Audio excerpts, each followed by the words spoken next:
We'll start with the Karakia. We got that up on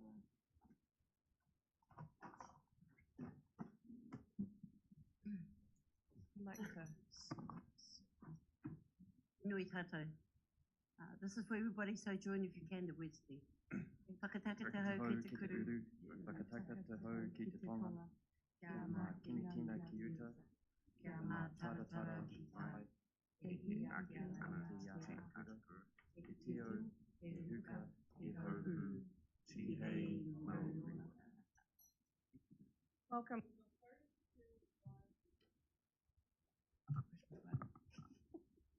Welcome, councillors, to our council meeting of Thursday, the 15th of December, 2022, our last meeting of the year. We have a full contingent. Everybody is either here or we've got Councillor Strange online. Sorry, Councillor Strange, we do have an issue with the cameras at the moment. So I think IAS is looking into that, aren't they? So hopefully we can get that rectified soon. All right, we don't have a hugely full agenda today. We've got some council minutes. We've got 2 items for decision, those being 7.2 and 7.3. So hopefully we can make our way through this fairly quickly. That would be great. All right, we don't have any apologies. Confirmation of the agenda. So the agenda is on page 2. Do I have a mover for Councillor Downard, a second? Councillor Graff, all those in favor? Opposed? Carried. Disclosures of interest. I know we are still going through our process of populating our disclosure, our interest register, but are there any disclosures of interest with regard to items on the agenda today that councillors would like noted? Nope. All right. So we'll move on to item 5.1. This is on page 6. This is confirmation of the council minutes for the 24th of November. Do I have a mover that those are true and correct? Councillor Hughes, second, and Councillor Marr. All those in favor? Opposed? Carried. All right, we now move on to item 6.1. This is on page 29. This is the, great, thank you. This is the minutes for the Lake Taupo Protection Project Joint Committee on the 2nd of December. There are Section A items as well as Section B items. I'll go to you, either Councillor Kneebone or Councillor Downard. You two are representatives on that. Just before we get into it, just want to be clear on the Section B items around the recommendation to council, because we do have a report that we're being asked to receive a report that wasn't included in our agenda. How are we dealing with that? There has been a report circulated this morning pertaining to this item. You should all have a hard copy. This will be subsequently stored in with the Lake Taupo minutes, and those will be updated to reflect that report. So when those minutes go back to the committee for confirmation, that will be a minor change to take that into account. And they will also be part of the minutes of this meeting to cover it off in terms of content as well. Great. Councillor Downard, did you want to take us through any of the specifics in this set of minutes? It was, Madam Chair, it was pretty straightforward. The chair was elected Kylie Leonard, who was the past chair by unanimously, and then was nominated as deputy chair, and the resolutions were pretty much passed and agreed with. They did come up with a different resolution, but it was very much the same as the resolution, and that got passed. So I think it's still an important committee with the work they've gone. It's just that with the trust now, it's the mandate is kind of run out, so we have to work through what we need to do to change that. Any questions? Certainly. Just add that we did have a recommendation that we start the process to wind up the trust, but they balked at that. So hence, but we did get an agreement out of them that we start the process to transfer the functions of the trust over to the district council. And we'll get an update on that at the next meeting. So the issue of what happens to the trust itself is still floating, and Right. not quite sure what's going to happen there. But. All right. Now, sorry. Yes. Councillor Mahuta. Just because it always came up when we were approving, when we were part of that kōpua whanawhana settlement process. But how are all these agencies making it better for the lakes? What is their plan to collaborate? Because there's a lot of money going in, but through 3 different vehicles. Yeah, well, that's a problem. I mean, they want the trust to continue, but I expressed our concern with the number of different committees and agencies that are operating. And I mean, they for example, had a proposal that they wanted to remove us as a settler of the trust, which you clearly can't do, but it's the sort of things they're looking at. So yeah, quite how that pans out and what they intend for a future role for the trust to be, I don't know. They didn't share that with us. But we have asked that before the next meeting we can have a bit of a workshop prior to, so we can all get on the same page before we get to the meeting next time. Yeah. I'm not part of this committee, but am I able to ask a Yes. question? Well, we've just been delivered Yes, this yes, report yes, and we're, Yes. when I look at the analysis, it says that staying financial benefit, page 27, the financial benefit came with the status quo, as they would wish, has got a financial benefit of 1 out of 5. It's not good for us. Whereas WIC taking it were considered better, but over the page, the non-financial benefits, obviously they was 4.14. So it's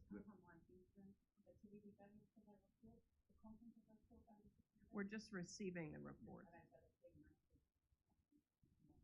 I'm happy to run Benjamin through it later. Okay. So offline. All right. And so, anyone else that wants Yeah, to. yeah. I just wanted to know the process. If I'm sitting here and a report gets delivered after, that's not good process, is it? Totally agree. And I should be able to review it, and it shouldn't be fully. I mean, I'm not going to be pedantic. I'm just saying. We'll just add, We Benjamin, are just receiving it. You're not We're being asked to make making any decisions on the basis. Yeah, of we're not this making report. any decisions on it. But if you do want to get any further clarification, I would encourage you to talk to either Councillor Kneebone or Councillor Downard as our appointees on that joint committee. So we've got a motion there that the minutes are received, that the Section A decisions under delegated authority are noted, and that the Section B recommendations are noted as follows. So we have a mover in Councillor Kneebone, a seconder in Councillor Downard. All those in favor? Anybody opposed? Carried. Oh, sorry. Abstain. Oh, yes, noted. Thank you, Councillor Strange. Yeah, this was a bit of an oversight in the agenda that we just noted this morning, and printed some out at the last minute, but we'll certainly be across those things going forward. All right, we are now on to item 7.1, the health and safety report. We've got Stuart Brown, our Executive Manager of People and Capability, to join us. And I hear we have an accompanying video. Is that because it's Christmas or? Yeah, but you might like something to entertain you. No, it's always good to demonstrate, I think, what's going on out there. It's kind of all well and good to read a report and hear some Northern Irish tones, but it might be nice to see a little video to see what's actually going on out in the world. I'll take the report as read, and I wanted to take you through a couple of key highlights from that. You'll see obviously that work-safe death that has occurred in regards to not having scaffolding on site. We had an example of that at the council where thankfully Alex Blunt over in Pyra actually stopped work, and we had some contractors working on the roof without harnesses, and he went out and was able to stop them and followed all the correct procedures around using the app to notify us and contacting property and the contractor as well. So I was really pleased, that a member of staff has felt confident enough to be able to actually go and stop someone working when they see unsafe practice. Really good. So I actually personally phoned him and said, thank you very much. And he was a little bit shocked that I had phoned him saying, I don't know why you're ringing me. This is just normal practice around here. So it gave me great comfort. That's how our staff are behaving. So that was really good. If you go on to page 2, I thought some may have picked up on the increase in reporting sort of from August there through. You'll see August, November and October are all higher in reporting, and that's basically a result of back in May there was a drive around awareness and knowledge by the health and safety team out to the organisation and just around the importance of reporting and all of that. So that basically has shown that it's been effective, and we've now got more reporting, which is really good. So it's pleasing to see that. We'll go on to page 3 then, and that's really where the video is. So I'm hopeful that somebody can play that for me. Basically, I just wanted to show you there's a piece of work going on out at Pyra, where they're putting in a couple of culverts, and Brian Perry Construction are doing that for us, and they have really good practices on site. And they built a dam basically to stop the water flow so they could get in and do what they're needing to do there with the physical works. The dam breached and flooded the whole area. So I just wanted to show you the video of how quickly that happened. So we'll go back to the start. So this area has all been cleared out. It took probably a week or two to excavate what needed to be done and put the dam in place. And there was all sorts of markers in place to indicate how quickly this would actually happen. So you'll see there that was within about a minute and a half that whole area flooded. So there was no time at all passed. And I guess they have a lot of different monitoring practices in place on site there to view the water levels and what happened. And that was a significant rain event that was pretty much unprecedented. So everything that they had done around their engineering was correct, and the dam construction was fit for purpose. But just because of the unprecedented amount of rain, there was no way it could have stopped it. But it was a good news story because they had the monitoring that was going on identified that this was going to be a problem. It stopped work, everybody was removed, and there was no issue. So it's obviously going to cost a little bit of money now to address that over a week or two to get it back to a state that it's workable again. But I just wanted you to see a physical example of what's going on out there. The other thing to draw your attention to was we had another threat of aggression. I think the last time I spoke there was a couple of incidents just with people abusing staff members in council vehicles. This one actually relates to a couple of people running into the front of our building here. I think they came from the bus centre and they were having a bit of fisticuffs. One guy was trying to get away and thought he could seek refuge in WRC. So I think Chris went down and resolved the matter. So that was good. But it's just to note what that was. Yeah, that was it. Yep. Bit of MMA for your morning viewing, eh? Yeah. So the only other thing to cover was the last time I was here, there was a question really around the PCBU training and also the walk-arounds. So I've talked to Marie, and Marie's organising that for early in the new year. So that'll come in February. And we'll get a bit of a schedule for anybody that would like to go out on site and see what's going on. We'll be more than happy to escort you guys around. So that's it for the report. If anybody has any questions. Any questions from anyone? Councillor Hughes? Just if I can refer back to this experience here. Yeah. And really, in terms of a risk mitigation strategy, is it possible that they could have, and I don't know how long the project was spread over. Yes. But it seems to me that we've got weather forecasts which are semi-reliable. So if there's a major rain event coming, which is normally pretty well signalled ahead, were they given notice of that? Has anybody got control over that? Yep. And could that have avoided the extra costs if they'd been aware of the rain event occurring? Could that have alleviated the costs? Yep. So as far as the rain event goes, yes, that's constantly monitored. So they are monitoring that 3 times a day, and they've got flags and other methods basically out there on site, and that's being monitored by the contractor and also by our own staff. Unfortunately, it wouldn't have mattered what notification we had, because the construction of the dam was done to such a level that it was suitable for what they were doing, and just the rain event couldn't be foreseen. I guess it was a really, I'm not sure if any of you guys had any damage to your property, but there was a lot of damage out around us with floods and bits and pieces. There was nothing that they could have done. The dam that they would have had to construct to address this wouldn't have been feasible or cost effective. So yeah, unfortunately, no. The answer there.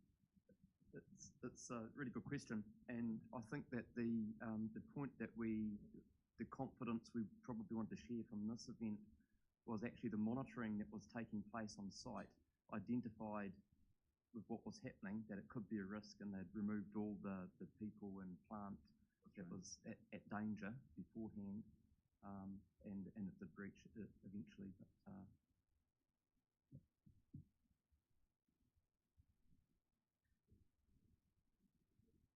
Great. Any other questions? No? Thank you very much for that report, and thanks for the video. I think it's really useful context and also a solid reminder of how much of our work is around water and the issue that raises in terms of health and safety of our staff. So thank you for sharing that. Thank you very much. Much appreciated. All right. Just one question. Oh, sorry. With the health and safety policies of our barge coming, it'd be just interesting to how that's going to work in the future. Yeah, I know, but it's going to be something that we're not used to working in that space, and all those weather events come into account when you're operating that as well. Yeah, so yeah, that will be a future major consideration, because working over water is the health and safety risks. Definitely. It would also have to meet the Maritime New Zealand requirements for survey and operating procedures, but absolutely. Right. All right, so we now move on to item 7.2. Sorry?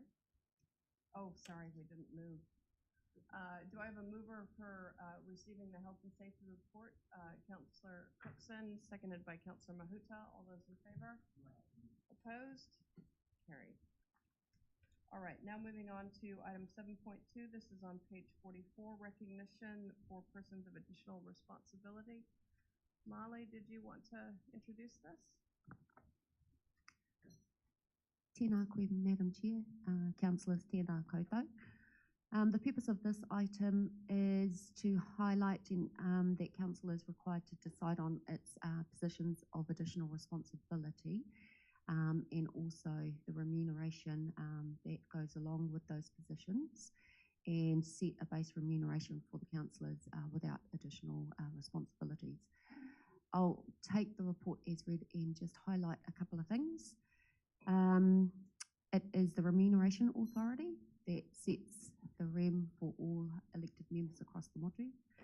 In doing so, the Remuneration Authority allocates a pool to each council, and also sets a minimum amount of annual remuneration. And so for Waikato Regional Council, the annual pool is set at $933,748. That's annual, and this must be fully allocated amongst yourselves. And the minimum annual remuneration per member is set at $58,640. Once council has confirmed itself its positions of additional responsibility and attached remuneration and base salary, we must then forward the proposal to the Remuneration Authority, who will approve or otherwise. The next amending determination is scheduled late February, early March, and so to incorporate our proposal in that amending determination, we must submit it to the authority by late January. The staff recommendation in the report is generally based on the remuneration structure that we had in place in the previous triennium. And essentially, that is a base salary that is greater than the minimum that is set by the REM Authority, a salary plus 30% for the deputy chair position, and salary plus 15% for our committee chairs, and also recognising that this time round council has delegated some responsibility to the deputy chair of Integrated Catchment Management Committee. We're also suggesting base salary plus 5% for that particular role. Once council has, I guess, confirmed its positions and remuneration, we would ask that you confirm that in your resolution and submit the attached documents to the report to the Remuneration Authority for approval. Thank you. Any questions? Morena Maui. So a term or so ago, I brought up to the table about compensation for deputy chairs. Now, I see there's one added in here for ICM, and I don't have a problem with any of that. The fact is that if a deputy chair for any of the committees are called in to do some mahi, or do the mahi because the chair is unavailable, there's no compensation there. So I guess it boils down to, why are you bothering with deputy chairs if there's no recognition within the payment for them? And on occasions, the deputy chairs and the chairs, they're actually recorded or with the policy people are around the committee. So, you know, I'd like to understand why that corridor wasn't progressed, considering I brought it up back in my first term about compensation for deputy chairs of some sort. That's all. But other than that, I'm all good with this. Kia ora, Kataraina, thank you for your pātai. What we've presented it as a staff recommendation is based on the structure that was in place previously. However, council does have discretion, and so if council wanted to see something different than what is being put before you as the option, then we can certainly consider that today. I will note, though, that that higher level of base salary for elected members does recognise that all councils do take on a variety of additional work, such as your committee work. Everyone has committee work and are appointed to a variety of committees, and also other groups.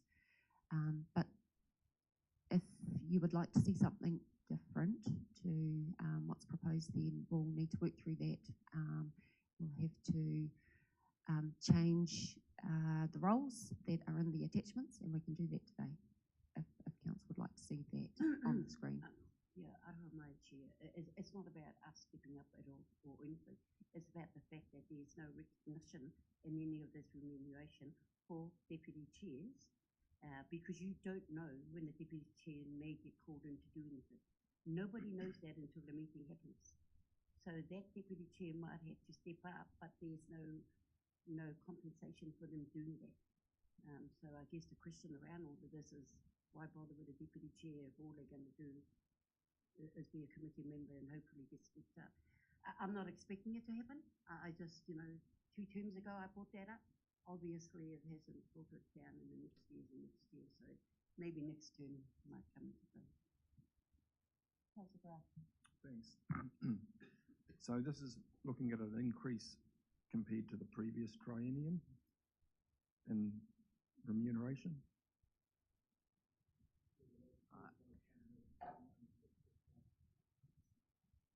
I don't have the figures from last time in front of me, aroha mai, but from memory, some of the positions are an increase from what was previously paid in the 2019-2022 term, very moderate, not significant.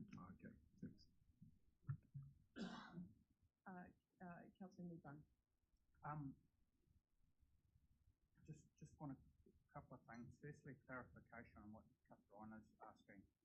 Are you asking for some sort of discretionary fund, for want of a better word, where if a deputy chair was called in? Katarina? Were you seeking some sort of, through the chair, some sort of discretionary fund where if a deputy chair was called in to chair a committee, they could call on an extra meeting fee or something? Well, that's exactly right, because we don't know when we, as a deputy chair, is going to be called in to do it. Anything could happen to the chair in between their house and the meeting, and then we have to step up. There's no compensation for that deputy chair of any of our committees to step in, except for ICM. End of story. That was it. I'm not fussed either way, but hey, there's never been a compensation for deputy chairs.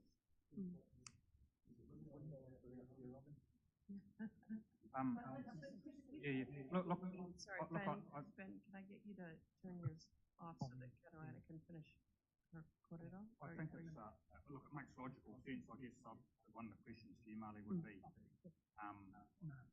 what would be a mechanism to do that? And I'm assuming you would need $3,000 in kitty, I suppose.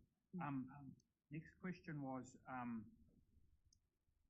we had a workshop early on, and I think it might have been our first workshop, where we looked at some of the feedback the previous councillor provided, Madam Chair. And there was a number of suggestions in there, and one of them was graduating the workload. Some committees meet a lot more often than others and have a much heavier workload than others, and so why are we not considering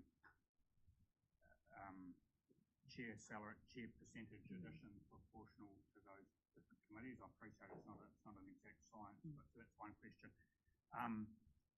Second question was acknowledging that councillors' general base has been improved this year, but the chair salaries are also on percentages on top of that general improved base, aren't they? So the comment that that councillors' salaries have been improved to reflect the extra workloads is a bit of a moot point, it seems, given that everyone's have gone up, and so the committee chair salaries have gone up as well.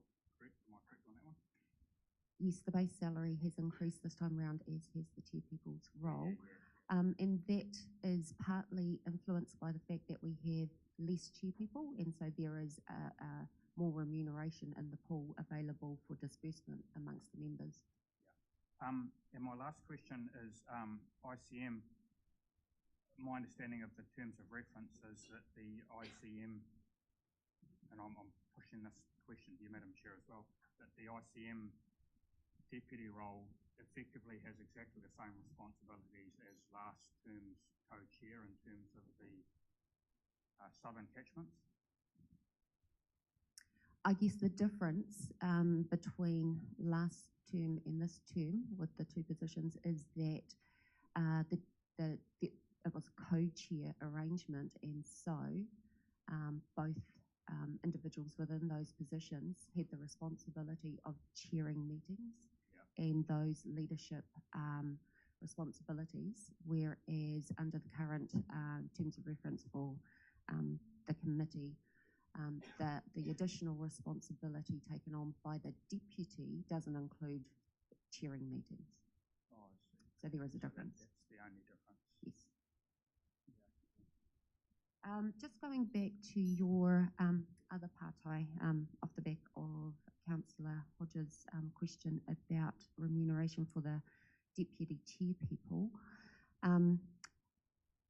a key point to re-emphasise is that council must fully allocate the pool, and so we cannot hold back a discretionary amount for allocation in that manner. But what you could do is include your deputy chair people in the positions of remuneration and allocate a additional percentage to acknowledge those roles, if that's what council would like to see in your proposal.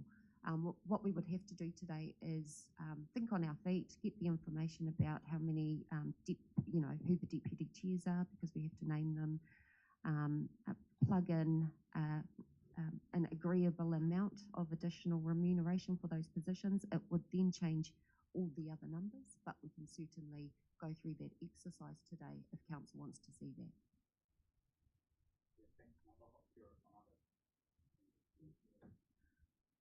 All right, I've got Ben, then I've got Clyde, then I've got Noel. Sorry, I was just looking at that and wondering how many deputy chairs are there. I have no vested interest in. I have no deputy chair, no chair, so I could ask the question honestly. How many deputy chairs would there be? Because 3K each. If everyone, well, 6 committees, so 3K each, 18K. We get each couple of grand each, and we can pay the deputy chair. Perhaps while other questions are being asked, I might just ask Dave or Jess to please get your hands on the appointments document so we can figure out who our deputy chairs are, please, the number, so we can start thinking through whether or not we need to make some amendments to what's currently in the report. Look, also, Right. Madam Chair, could I please have your Yes. response on my Yes. question regarding Oh, the sorry.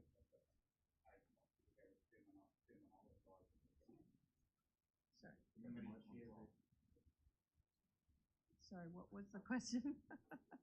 I'm being criticised for my terminology. How we terminologise the different grades of chair according to their workload. And you certainly had some views on that as Stratton Poll Chair. Yeah, because we did have a conversation about it, Molly, but I think it was that there hadn't been sufficient discussion on how to determine the relative weight of those. Yeah, that's right, and it kind of goes back to a comment that you made while asking the question, Stu. How do you determine which of the chairs have a more significant role than the others? We would have to, apply some thinking and come up with some justification as to, what thresholds determine whether a chairperson's role is larger than the others. Mm-hmm. Yep. We can revisit this. This isn't a set in stone thing. I do know there is a time sensitive component of getting it through the Remuneration Authority, but it doesn't stop us from revisiting these things once we perhaps have a more thorough analysis or some data on. I mean, later on, a later agenda item is about the calendar that shows when meeting frequency is and things like that. So there is opportunity to revisit. For sure. So council can certainly revise its proposed allocation on remuneration at any time during the triennium and resubmit it to the Remuneration Authority for approval. And so what you're suggesting is probably a sensible approach where council would adopt what's proposed today, which is a set amount for all committee chair people. We can then, analyse, review after a year to determine whether workload for particular committees is in fact larger than others, and come back with different categories to acknowledge the size of the jobs for our committee chair people. Because it's not only just the meeting frequency, it's sometimes how many workshops are you chairing as well, that starts to add up too. So. Yes, and other factors that council might want to take into consideration are external appointments on committees, for example, which may lend itself to additional complexity in managing relationships, those sorts of things. Just noting on the current calendar that's proposed in the next agenda item, that the discretionary committees are 4 times a year. Stratton Paul is currently 5 times a year, but doesn't necessarily take into account the workshops, because I believe there's a few of those in there already. So, yeah. All right. So just wanting to make sure I've got Ben done in that. Okay. So I've got. Are you finished, Ben? I don't know if I'm still speaking. Right. Do you have something else? Yeah. Well, my suggestion is that we put 3K in for those 6 people, and we each drop our salaries 1,000 on the base, so that the deputy chairs are acknowledged with some remuneration. And it's not too hard to do. I think we should change it and do it. And as you suggested, move forward next year at the end of the year. The only thing is by then you'll be asking other full chairmen to give up part of their salary to give it to Stratton Pole. Just looking to Molly about how we might want to model this. So while you're working through your modeling magic, should we continue with the questions? So I've got, sorry, was there anything else, Councillor Dunbar-Smith? Are you good? All right, I've got Councillor Graff. I've got, just speaking order, I've got Councillor Graff. I've got Councillor Smith, Councillor Mahuta, and Councillor Clarkson. Go ahead, Councillor Graff.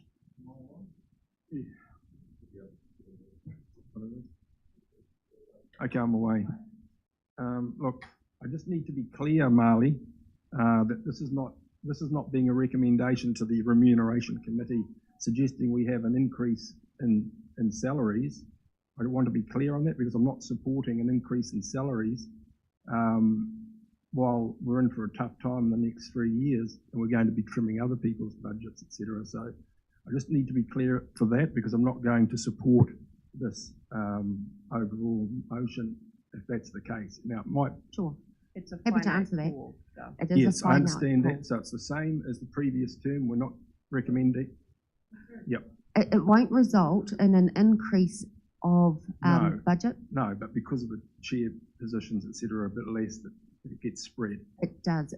And so if we plug in some additional remuneration to acknowledge deputy chair people, everyone else's remuneration will be adjusted to accommodate Sure, and I for that. support Ben on that too. Thank you. Councillor Smith. Yeah, thank you. And I'd just like to acknowledge Robbie for having a constructive discussion yesterday and earlier this morning. The terms of reference for ICM are rather interesting, and in particular for the role that I've been asked to undertake, and that is the deputy role. And if you look at page 48 of the agenda, it's for that role, it says provides leadership for community and stakeholder engagement within the southern zone, Central Waikato, Waipa, West Coast, Upper Waikato and Taupo. So I am at a loss to understand what the difference is between the co-chair's role of previous councils and the current role.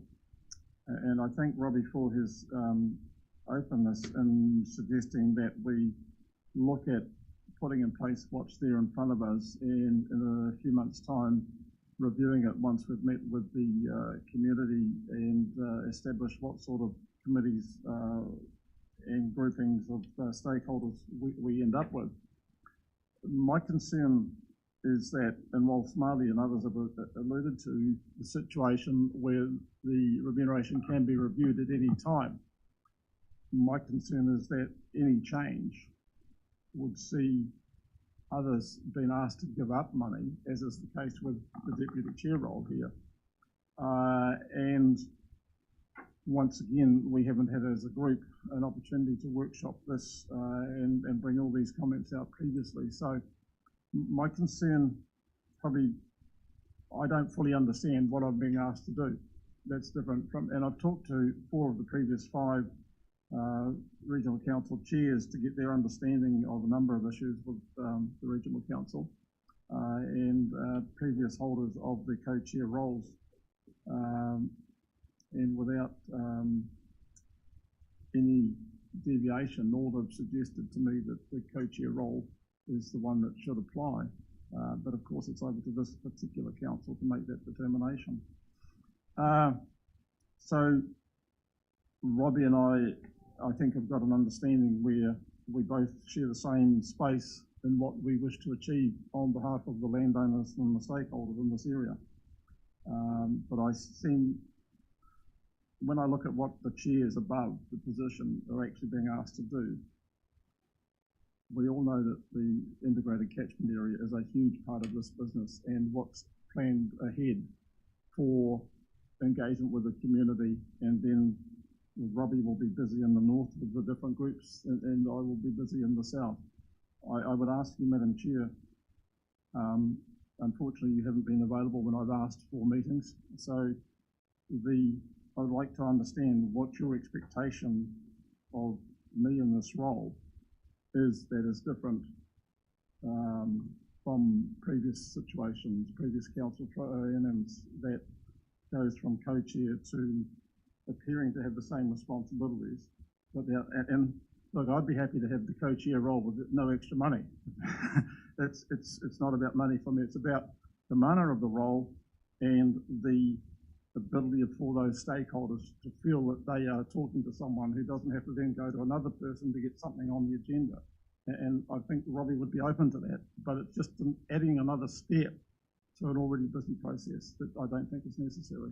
So maybe could I have some explanation of what your expectations of this role is? So it's not my expectations as the chair. These are the terms of reference that have been adopted by this council. I think the fundamental difference, as Molly pointed out before, is that previously in the co-chair role, there were chairing responsibilities, and that's not what's proposed in our current terms of reference. For me, provides leadership for community and stakeholder engagement. What do you expect? Do you expect Robbie to be meeting and chairing those engagement meetings, or what's the difference between chairing a meeting or leadership at a meeting? I'm not, in layman's terms, I think they're one and the same thing. So we were talking about what Molly was referring to was chairing ICM, the full committee, as opposed to community engagements. We, on the I think it was the 24th, the meeting of the 24th, we adopted a motion that said we were going to go through an engagement process with our communities, our targeted rate payers, iwi, to establish how our communities want to see that engagement in ICM, recognizing that we've had some hits and misses over the years in that, and so I think that that process could lead us to a space where it may be necessary to revisit the ICM terms of reference at that stage. But we've adopted a motion to go through an engagement process. So I'd recommend that we fill that. Yeah. In all honesty, I'm prepared to accept what Robbie's telling me. And perhaps I'll just leave it at that at this stage without wanting to inflame anything. Thank you. Sorry, I've got Councillor Mahuta, I've got Councillor Clarkson, and then I'll come to, sorry, I didn't see who was first, whether it was Councillor Hughes or Councillor Cookson. Okay. Go ahead, Councillor. Kia ora through the chair. Just by virtue of the terms I've done here, just want to reinforce that ICM, when done successfully, required 2 attentive chairs. because of the ambit of the relationships, as you can appreciate, in both catchments. There's a lot of, catchment interests that we didn't hear from last term as a result of not doing this well, and I don't want to not do it well again. I don't want to let them down because it'll show that we didn't hear. Yeah. So what I want is for Robbie and Noel to be fully purposed to get catchment right for us, whatever it takes, and that the scope of their proposal back is fully empowered by that. To do that, I agree with Noel. He needs to be able to stand not as the deputy, but as a full representative of the catchment mahi to the people in the area. He's got a. As for the size, Noel, you're looking at me and Kataraina's now. Yeah, that's her whole area, the area you've got, and me and Robbie will be in the same one. So, in how you split the kōrero, it's who they think they're receiving. And you know yourself, Madam Chair, that there are entities that will only talk to you. It doesn't matter which one of us show up. And I just think our catchment stakeholders deserve the same attention. To the workload, it was huge when we ran it properly, because as Deputy Chair of Council, I had to go in as the third Deputy Chair if either catchment person wasn't around because of the size of our catchment. So if I was to push it ahead, just one last point, I think our two pieces of work in this triennium is policy and strat. So you might want to look at the REM for that crowd, for the Chair and Deputy. As you noted, we had 86 or so meetings last triennium and we weren't doing the reforms yet. Yeah. So I'd imagine we want to look at that if you're going to review anything in a period's time. The Chair and Deputy of Policy and Strat, just the workload. I'm not going off who I like or don't like. And same with catchment because we got it so wrong. We lost relationship last triennium and they're going to have to do a lot of work to get it back. And it will still require you and Bruce to show up every now and then to give the extra mana of council. You know? So just encourage us to just get it right. If they can come up with a resolution, I'm happy that we as council entertain it in whatever period you fellas say, but I don't want it to become a big political issue that we have to resolve because we're not getting on. And at the moment, I can't say whether we're getting on or not. I think we're just shadowboxing myself, but kei te pai, hea koutou. But I know when we get it right, it's a lot of meetings, mate. It was like half your year, eh? Stu? Absolutely, and I just make the point that if I heard you correctly, Madam Chair, 4 meetings a year for ICM, that effectively means, if I've read this correctly, that Noel would have the same duties as I had as co-chair in the Southern Catchments, that the chairperson would be getting an extra, is it six or 7 grand a year just to chair 2 meetings, and that doesn't sound equitable to me. But when we know that the lion's share of the work is not chairing 2 meetings here in this council chamber, it's all the other stuff. But I'll leave it at that.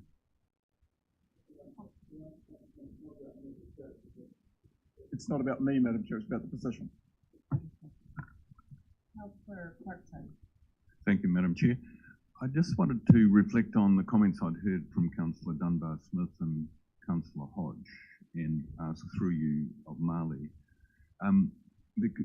Before I can make my decision about whether or not we would adopt the suggestions that are being made, for example, by Councillor Dunbar-Smith, would be to understand how fixed in stone the allocation actually is. I understand it's a fixed pot of money, but for example, if it turned out partway through the year that a chair became ill and a deputy chair had to fully stand in on a number of occasions, what facility is there in the process to allow that flexibility?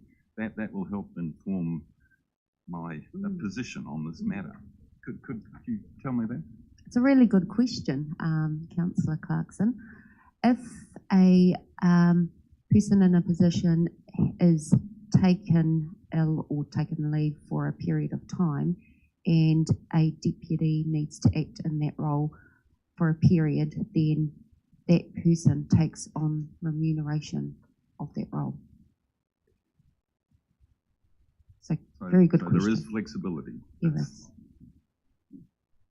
Surely that's not like a meeting by meeting situation, though. It's an extended period of time. So how is that what is extended period of time? How is that determined? Who determines that?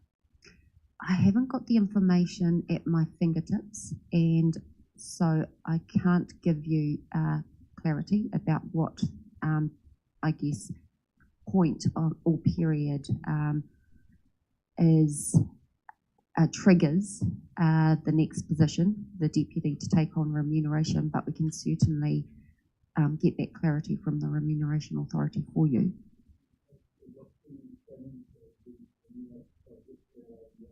Sorry, you don't have a mic. I'll come back to you for that comment.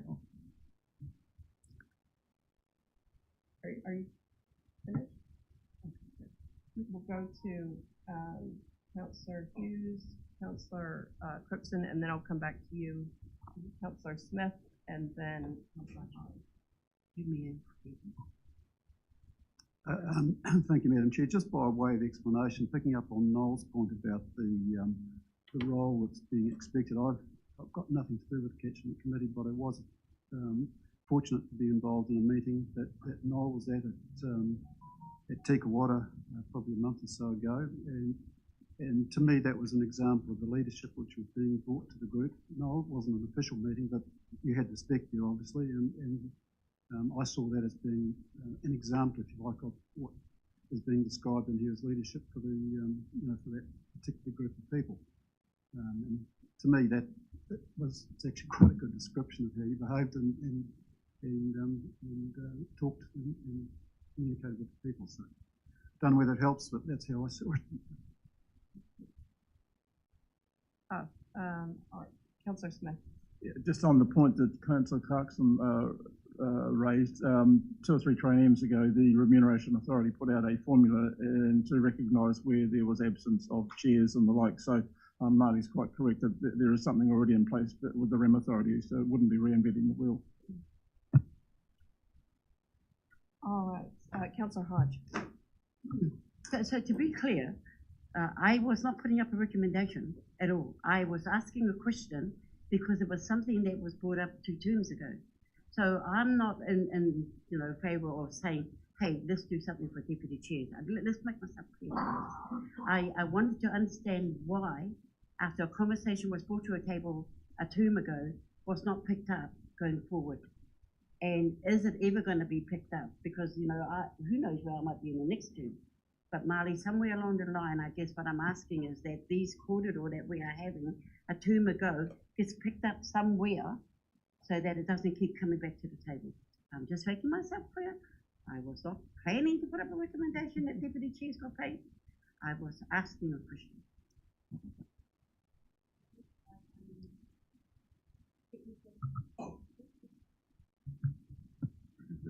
Just for clarity, I have put the option up on the screen off the back of the request from Councillor Dunbar Smith. Madam Chair, All right, sorry, I've got Councillor Nicol, and then Councillor Dunbar Smith, and then Councillor Smith. Thank you. Yeah, it's a bit of a shame we didn't workshop it because obviously, people hate watching politicians talk about REM. But I would propose, based on what I've heard at this point in time, that we would have a committee, a larger committee chairperson role, which would be for Stratton Pole and ICM, which is only slightly higher than the other committees, which would be EPC, RTC, Climate Action and Finance, for example. Just to recognise that we expect there to be a slight difference based on previous experience of the work we have to make up in ICM and the Stratton Pole with all the reforms. It's just a bit obvious. Then I would definitely be an advocate for the deputy chairs being recognised as a line on there. And one particular example of that would be that, for example, Councillor Strange, who's online, is, as I learned, deputy chair of 3 committees. So not wanting to get into any more detail, but that's a lot of stuff to be across, and I would say that the best way to bring this council together is to have as much equality as we can, while still being fair and recognising that there's more work for some than for others. And I feel like that would be a way to get everything fairly well represented. But that's just me. Had my 2 cents here. Look forward to everyone else's. So just to thank you, Molly, for modeling that for us. We would need to suggest some ratios in order to do the maths. Once they're all, I wouldn't make. I would only make slight changes to the ratios, but they'd have to all be written up properly before. So you could have more conversation and come back to that if you like, once that's even added as an option. And perhaps people hate what I just said, so we might end up having to delete lines. So let's just see. But yeah, slight ratio. I have a suggestion when it's my turn. Hang on, I just want to allow Molly to finish her Excel spreadsheet wizardry.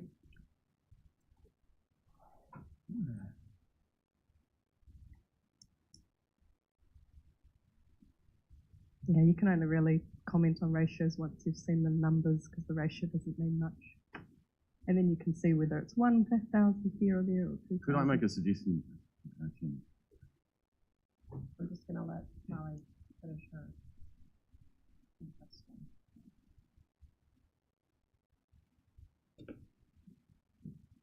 Councillor Dunbar. Firstly, it's against my own personal interest to recommend this, but I think we should have the deputy chairs remunerated. I think it will balance the council, and it acknowledges that, and I think 3K each at 6K would give us there. If we just did basic numbers. I also agree that Stratton Pole needs extra, and I think if we wait till the middle of the year, next year, and then try and extract money out of other council chairs to give it back to Stratton Pole would be a problem. I think Councillor Nichols got a suggestion there. What I'd suggest here, she's suggesting slightly more money to Stratton Pole at chair level. If we look at the position of the committee chairpersons, the additional remuneration, this is page 48, is $9,829. If we took the $829 off and multiplied it by 6, you would get $4,985. If you look at the chairperson for catchment and take the 276 off that, you get there's about $5 grand floating there you could move to Stratton Pole. And sorry, we need to work with the we have to do ratios. We Oh, have to sorry. do ratios. Okay, fine. And it was Stratton Pole and ICM. So I just am noting, Molly, that you've got the B's at 1.2 and you've got the A's at 1.15.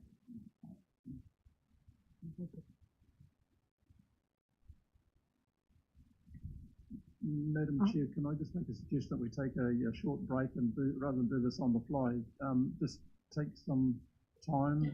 It's 10:30. Perhaps we could take a break to allow some 5 minutes? Or a little bit longer than that, maybe 15 or something like that for. Sure, absolutely. Absolutely. All right, we'll adjourn the meeting for 15 minutes until 10:45. All right.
Convene the meeting.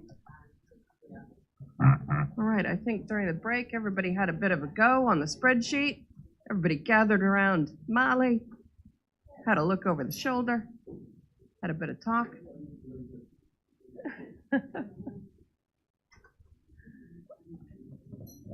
All right, so what we've got on the screen in terms of what is different, we've got committee chairpersons of A committees, which is Strategy and Policy and ICM. We've got committee chairpersons of B committees, RTC, EPC, Climate Action, Finance and Services. There has been an adjustment to the ICM deputy chair, and then there has been recognition of the deputy chairpersons of committees. It all still fits in the pie. So just, is there any need for any further discussion, or are we happy with where this has landed? So Madam Chair, I'm happy with it, and I'll even go so far as to say I'll move it. But the reality is, I think the understanding in the room is that after a period of time, and perhaps we should actually discuss that period of time, whether it's 6 or 12 months, that it be reviewed, you know, by at least that date. But if it was deemed necessary, we could do that earlier. And I know Robbie and I have certainly got an understanding that we want to get these community subcommittees or advisory committees in place and then have a look at it again. So whether that's 12 months' time or not. So on that basis, I'm happy to move this. Can we say 12 months, but recognizing that we can do it at an earlier time? Or earlier if required. Yeah. So if that can be added to the meeting of the resolution, whilst that will affect the TORs, it's not a resolution to change the TORs, no, it's just to review the TORs on that basis. So, Madam Chair, could that also be workshop, please? We don't want to yes. come back to a bloody meeting, formal meeting. Yep. So I'm happy then to so move, Madam Chair. All right, we've got a mover. Sorry? Oh, wait a minute. Need your mic. Need your mic. On the resolution, that doesn't mean that if together you bring something back earlier, we can't consider it then, eh? No, it just. It comes from the chair and deputy. Sweet. Yep. Yeah. Sweet. At the latest 12 months. Thank you. But can be earlier. Awesome. Go early. Yes. Yeah. All right. So I've got a mover and Councillor Smith. Seconder. And seconded Councillor Dunbar Smith. Just want to make sure you've got all your. It's a very tidy screen, isn't it?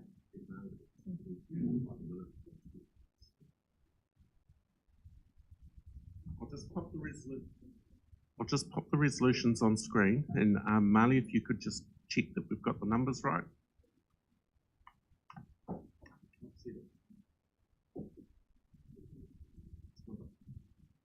One moment.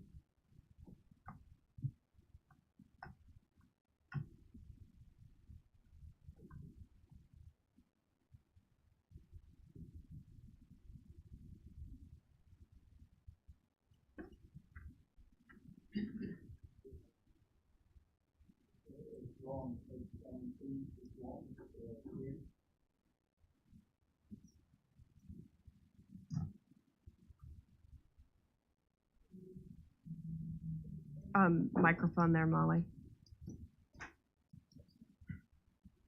Unfortunately, I'm going to have to question this. Dave, just one more to add, and that relates to the deputy chair people of committees at base salary plus 3%.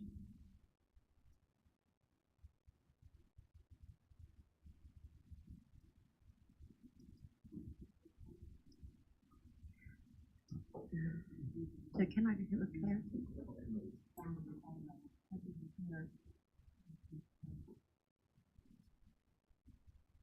Oh, yeah. Yep, Councillor Hodge. So the committee chairperson A positions is the committee chairperson B base. Also, the deputy chairperson is base. So where's the deputy chair? Deputy chair is Put it all F. in this? F. Ah, right, the deputy chair is +3, right. what I want to make sure is that the chairs aren't losing anything, because they do a lot of work. This ain't nothing to do about them diminishing their payments out at all. And I'm against this. What I'm against is the fact that we're going to diminish the chairs' remuneration to ensure the deputy chairs got something. That wasn't what my korero was about. So I'm just making sure, Marley, but that, that's, you know. yeah. But that's only me. I'll leave it for the table, but I'm making it quite clear it wasn't about diminishing the chairs' remuneration. It was about ensuring that the korero that started last term got carried on to somewhere else to ensure that deputy chairs' payments were looked at. Yeah. And I think that what I was hearing from the room is support of deputy chairs being recognized. The thing is the pie is fixed. So whenever we introduce additional REM for something, REM comes off of others. That's a fixed pie. But we've got a mover and a seconder. I'd really like to. Yep. Oh, 12 months. Can I just clarify that X months time? Can we can we go back to say 1st of October, please? Because then it's not put right on Christmas. Right. October 23. Thank you. All right, we've got a mover and a seconder. All those in favor? Anybody opposed? Oh, Councillor Hughes, did you want that division reported?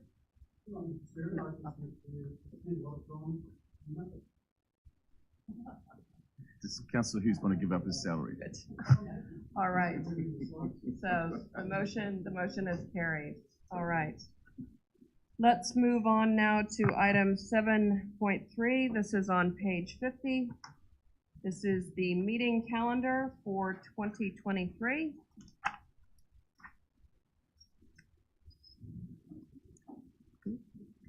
Oh, you guys, are you speaking on this?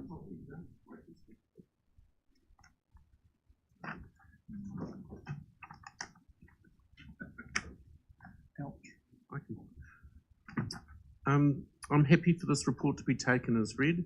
What we've essentially done here is looked at the tours that were recently adopted for our standing committees and our obligations with external parties, and we've created a proposed calendar of meetings for the 2023 calendar year, noting there are a couple of conventions in play here that traditionally we hold our committees with external memberships on Monday and Fridays, which is an agreement we have with territorial authorities in order to avoid clashing with their calendars as well.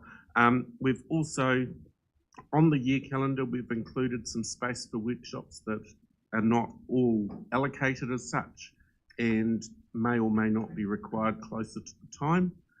And we have also included some of the key dates around field days and the LGNZ conference and so forth for your information. What we're seeking today is for you to adopt the calendar as a starting point. Of course, it can be subject to change throughout the year, and some meetings may or may not be required. Additional committees may or may not be added as the year goes on, and we will deal with those as they come about. And are there any questions? Councillor Mahuta. I appreciate your work, Dave, because it's good to get sorted this early in the year. Just a question, if it's not going to take a whole day, can it take a whole morning or a whole afternoon? Because as it is, 10 to 2 o'clock meeting takes a whole day. Yep, Yeah? we've again, if it's a 3-hour meeting, can we just, and again, I appreciate that a lot of councillors travel further than me, so I'm not trying to inconvenience them, but it seems that for the want of a couple of hours, I could take my whole morning out doing something, or the whole afternoon, but something that should be a couple of hours takes the whole day. So. Yep. Based on the feedback from workshops that you have held previously, we've tentatively suggested, you have tentatively suggested that the meetings start at 10 o'clock in the morning, which is a change from the past triennium at 9:30. So we would hope that for a lot of the meetings, you'd be looking at, say, 10 till 12:30 sort of run. Yep.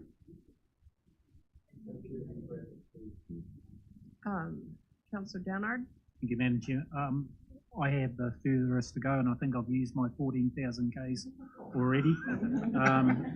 But I'm always here first, so I don't mind starting at 8 o'clock in the morning or 9 if, Councillor Mahuta wants. I agree with her. I'd rather spend half a day in the morning or half a day in the afternoon, or kill two birds with one stone, as they say, and have two meetings in one day. If it gives me one free day coming up the next day.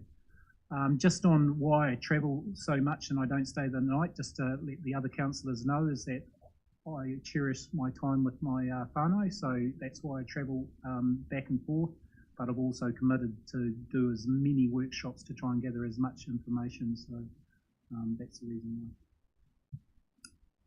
Great. Now, just to refresh my memory, isn't there some rule around how early we can start? There's.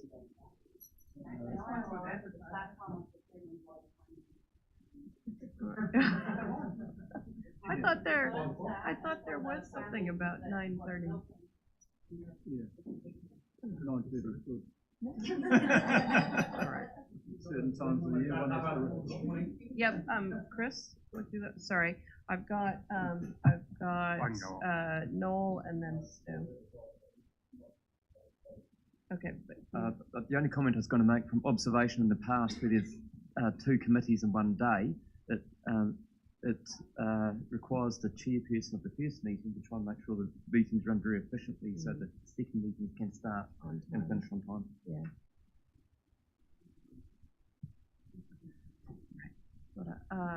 Councillor Smith? Okay. Councillor Kneebone? Couple of things. The point that Chris just made is a really important one, and it probably depends on the specific committees, but there's nothing worse than it being in the chair and the blimmin' directors digging in the ribs saying we've got to be out of here by 1 o'clock. It's a nightmare, eh? But if Michaela's happy, and I don't know where Warren's sitting, but I'm interested to hear your opinion, Warren. I would really like us to do that morning or afternoon or either, because it's a horrendous waste of everyone's resources. And I noted that Kathy, she was up and down like a blimmin' yo-yo some weeks, and I think it's incumbent on all of us to support Dave and co to adopt a schedule, amend this if necessary, that minimises travelling, because it's our co-papa of this council is to look after the environment. And look, I appreciate traffic's a nightmare. It's just as bad for me as anyone, because I come in through the busiest route. But at the end of the day, that shouldn't be a reason, because if we're pissed off about the traffic, we need to get in behind Angela's initiatives to sort out public transport and stuff, because no one else has the flexibility to start at 10 o'clock in the city, so yeah. And one other thing, and this is a question, comment for Chair Story, not you, Dave. I would really like some councillor catch-ups regularly, please. Absolutely. Yep. I think we're long overdue for one, as you all know. Yeah. And yeah, thank you. Yeah, we have had very full schedules up until today, but certainly the Chief Executive and I have talked about combining CE catch-ups and councillor only time, recognizing that it has not been successful in the past when we try and tack either one of those things onto the meeting itself. So, so in the new year, we'll certainly be adding those to the already very populated schedule. Councillor Marr. Yeah, thank you, Madam Chair. Just replying to Councillor Kneebone and echoing what Mike said. Yeah, I'm happy to come in early, and it doesn't bother me. In fact, I'd rather get here early. I do have the ability to stay overnight at times at my daughter's place, so yeah, that suits me fine. Along the lines of councillor catch-ups, fantastic idea, and I think what Stephen suggested yesterday in our workshop is a great idea. And one of the ones I'd like to see come up sooner rather than later is around that coastal plan. So, thank you. Great. All right. Anything else? No? Do I have a mover to receive the report and to adopt the proposed schedule for 2023? Moved Councillor Kneebone, seconded Councillor Hodge. All those in favor? Opposed? Oh, sorry. It's when will you populate our calendars? Because I need my calendar populated ASAP. Well, yesterday, actually. Tasha started doing that now, and she will, on the back of this, continue, and those should be through in the next few days. And Great. just one, Yes? Dave, I'm never 100% sure, and I should know better, I've been here so long, but that when we get the meeting invites from Tash or whoever sends them in, we don't have to RSVP them, they just, because sometimes I'm a bit nervous as to whether they've gone in automatically, and I go, because you have to bloody clear your emails every couple of months, and you think, oh shit, am I clearing a calendar invite that I haven't accepted, if that makes sense. So just, you guys have a bit of a think about how those come out, because I think it'll probably be appreciated by the new ones, eh? If it's helpful, and it may not be, if you do accept the invites, you then get the reminders from Outlook that this meeting and that meeting is scheduled. Yeah. Plus, it also does make it easier if you're joining virtually, as it'll appear in your Teams calendar. So that's just one of the bonuses of. And by the way, I can't, and it may not be good for democracy, but I tentative everything, because sometimes you want to attend someone else's, but you won't know it's on if you don't accept it. Yeah. Yeah. It's just, then you know all the meetings, whether you're going to attend or not. But yeah. Councillor Graf? Yeah, just if you accept everything, then you need to put an apology, like, just tentative, yeah. Yeah, it'll stay in your diary. That's what I always have done. The tentative. If you say no, Kai, the calendar disappears. And then you don't know what has happened. Yeah. All right, so we had a mover and a seconder. All those in favor? Did I do that already? I can't remember. Yes, I did. Well, we'll do it again. Second time's a charm. All those in favor? Aye. Opposed? Carried. Fantastic. All right, we are now going to, sorry? Sorry, may I just raise a question just with Dave?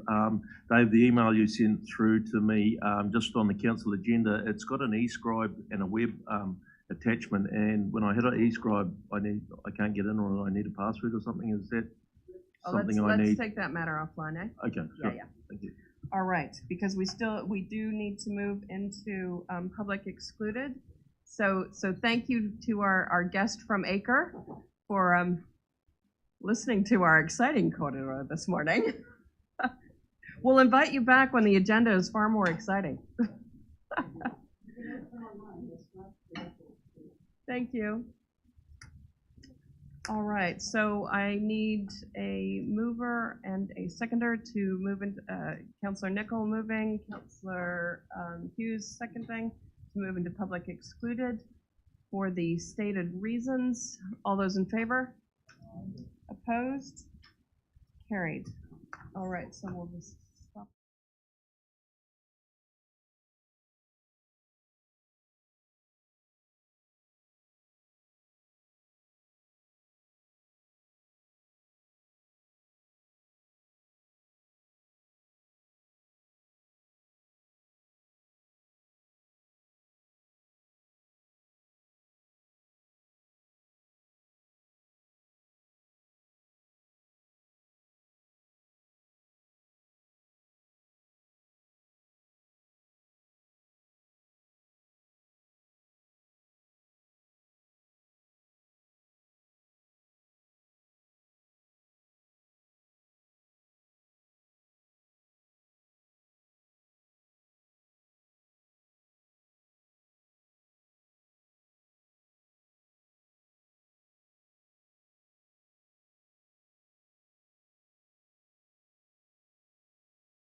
Have really constructive conversations around items. I appreciate that. I appreciate the energy and the commitment that you've brought to this meeting today, and what you have brought to the start of this triennium. I know that it has not always been an easy road for us, I was really heartened by some of the conversations we had yesterday and felt we did some really good work around that strategy planning and setting our goals and our direction as a council for the next triennium.